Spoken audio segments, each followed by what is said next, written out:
Assalamualaikum warahmatullahi wabarakatuh. Okey, jumpa kita lagi sekali.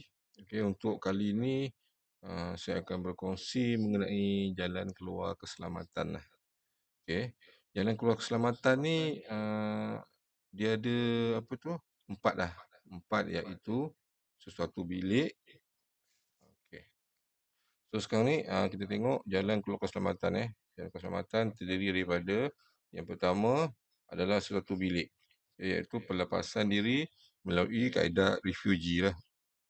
So di Malaysia ni desain bangunan dia, bila bangunan tu besar, dia akan perlu ada kompartmen.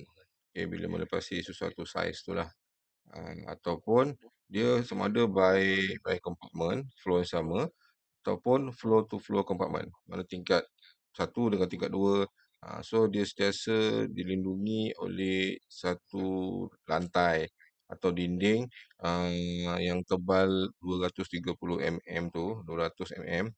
Okey, 4 jam lah. 4 jam fire rating. So itu consider sebagai kaedah refugee lah. Sama ada kita lari daripada satu kompartmen pergi kompartmen sebelah, ataupun turun tangga, boleh terus keluar bangunan, ataupun boleh berlindung di floor yang lain, kompartmen yang lain lah. Tapi kalau untuk bangunan tinggi ni, memang kita akan minta untuk orang terus keluar bangunan lah, cari tempat yang selamat.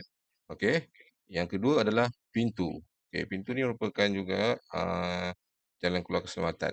Okey, pintu ni ada dua, iaitu pintu keluar tingkat dan pintu keluar lah.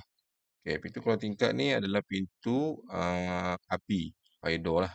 Okey, bagi tangga atau koridor terlindung. Okey. Dan bagi tingkat bawah adalah pintu yang menghala terus ke luar bangunan.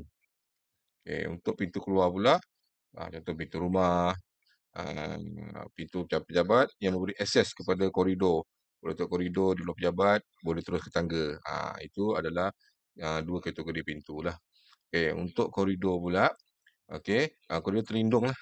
Kalau koridor tu bukan protected, dia tak termasuk dalam jalan keluar keselamatan lah.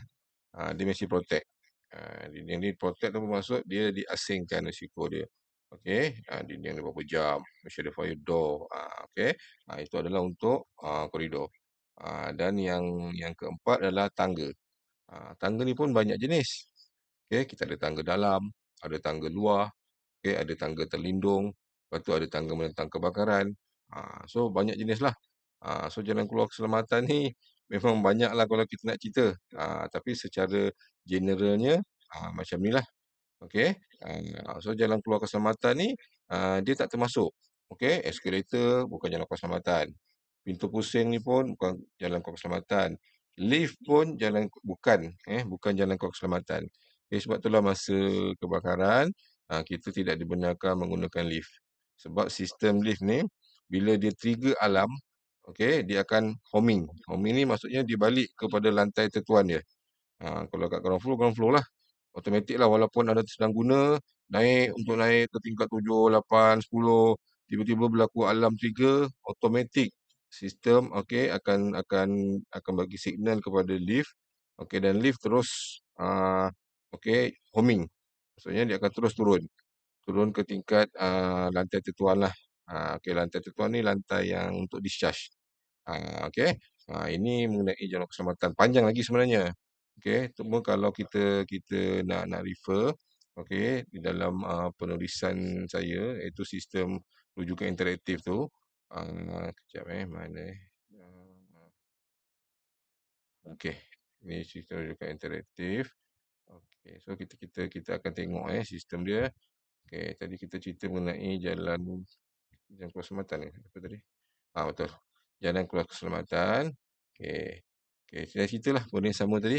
Jalan keluar keselamatan tu ada tiga. Jalan keluar mendatar. Okey, ada jalan keluar menegak, jalan keluar terakhir. So adalah konsep-konsep dia. Nanti dia akan diterangkan semua dalam ni lah. Okey. Betul ada 4 peringkat pengungsian. Okey, peringkat pertama apa, peringkat kedua apa, ketiga apa.